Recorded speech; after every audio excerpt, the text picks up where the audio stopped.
Yesterday, seemingly out of nowhere, the Pentagon came out with an official statement regarding Ms. Taylor Swift, saying that Taylor Swift is definitely not just a front for a covert political agenda on behalf of the Biden administration. Now, I don't know about you. I personally never really even thought about it too much, but when the Pentagon suddenly released this statement, saying that Taylor Swift is definitely not a Psy-Op, well, it just reminded me of that very famous quote from Shakespeare, "The lady doth protest too much, methinks." Regardless, let's unpack what is actually happening here. To give you a little bit of backstory, this right here, as I'm sure you're very well aware, is Miss Taylor Swift, one of the biggest pop stars in the entire world. Over the course of her career, she sold over 200 million records, and her latest Eras tour is the highest grossing concert tour of all time, bringing in well over $1 billion with sold-out arenas across the entire world. In fact, according to one estimate, quote, Taylor Swift fans spend approximately $93 million per show on everything from tickets to travel, lodging, food, and merchandise. By the end of the tour, that will amount to a $5.7 billion jolt to the U.S. economy. Illinois Governor J.B. Pritzker credited Swift with reviving the state's tourism business, and the tour's economic impact on that industry was so profound that it was mentioned in a report issued by the Federal Reserve. That was all before Swift released her concert film of the tour, which has already grossed $250 million globally and is still in hundreds of theaters more than 2 months after its release. Mr. Dan Fleetwood, who is the president of Question Pro Research, he summed up the situation quite well when he said this, quote, "If Taylor Swift were an economy, she'd be bigger than 50 countries. And of course, besides the economic aspect, her impact on the culture is significant as well. There are now about 10 colleges, including Harvard, offering courses on Swiftology. She has a large and loyal fan base of millions of mostly young women, and after she began dating Travis Kelce and appearing at his games, there was a significant increase in TV viewership for the Kansas City Chiefs games. That's all to say that she can very easily move the needle culturally.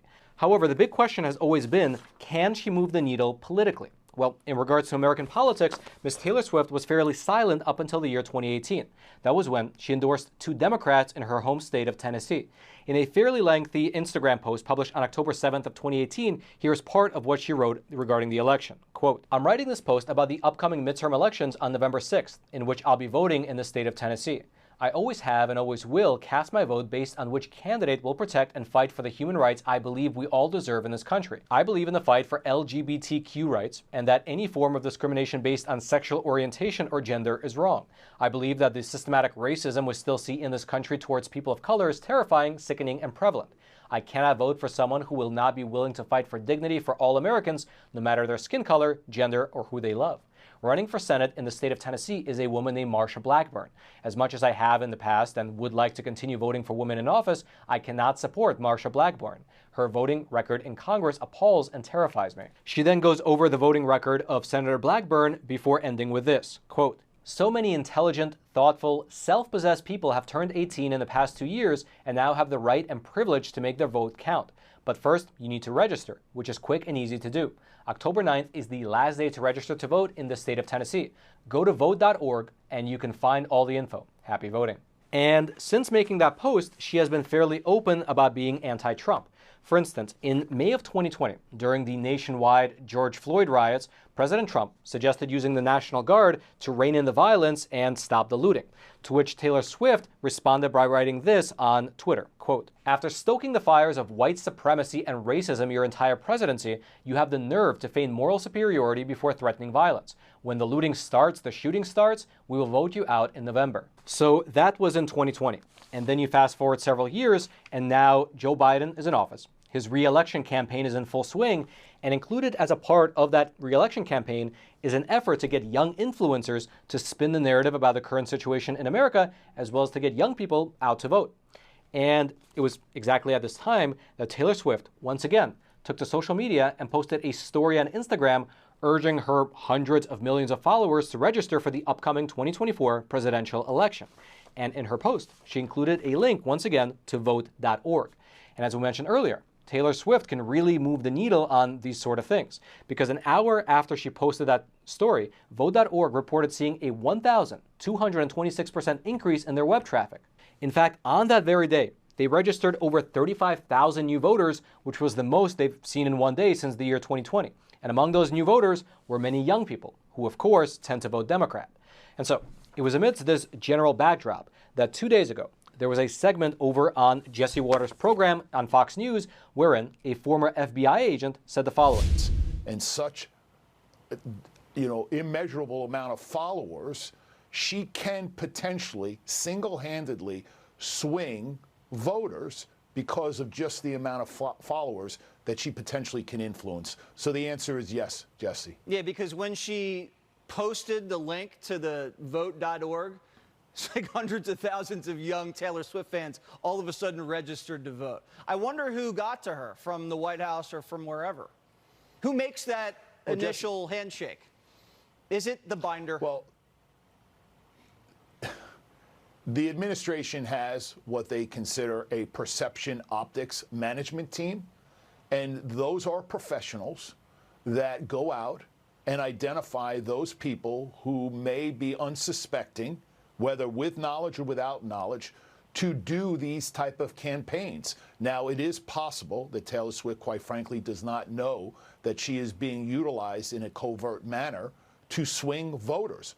But the bottom line is that the Biden administration is savvy, identifying how many followers and how many voters potentially she can influence with either right information or misinformation. She certainly can swing the voters. Okay, Stuart, thank you so much. I now know a lot more about Taylor Swift than I ever wanted to know. We appreciate it. And then in his actual monologue, Jesse Waters broke down how it might be the case that Taylor Swift is being used as a Pentagon Psy-Op to swing young voters towards Joe Biden in the upcoming election.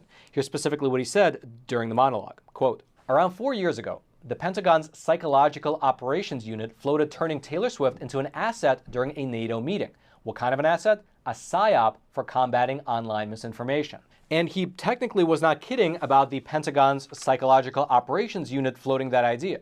Specifically, in 2019, there was a conference organized by the NATO Cooperative Cyber Defense Center of Excellence. It was held over in the country of Estonia, and one of the segments in this conference was titled Information Warfare, Defining and Analyzing.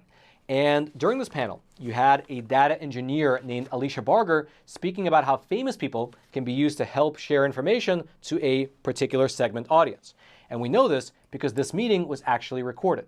Here is the relevant snippet from that conference. Finally, you came in here wanting to understand how you just go out there and counter an information operation. Well, this is kind of the last step.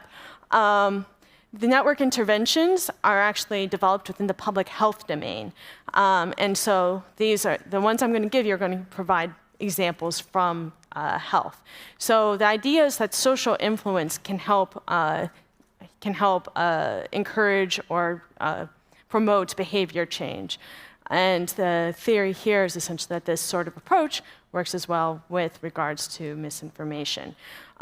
It's important to recognize that this could be, this is an ethically concerning thing to go out there and to try to change hearts and minds. But it's important to think about how would we actually do this in a way that would work with people, so potentially as like a peaceful information operation.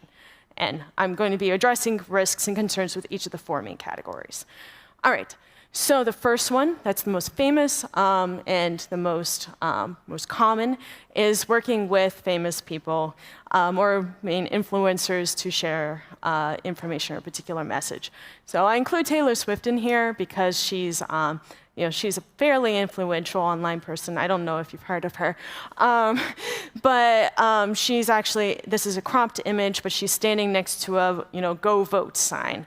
And actually celebrities, at least in the US, regularly will post pictures of themselves with an encouragement to people to go vote. And this has a measurable effect on voter turnout. Now, when it comes to countering an IO, the particular message, one needs to consider whether or not the opinion leader actually wants to share that message, because it may or may not be popular, and they may or may not know how to share it without accidentally increasing more misinformation. However, this is one that's a relatively accessible and understandable approach.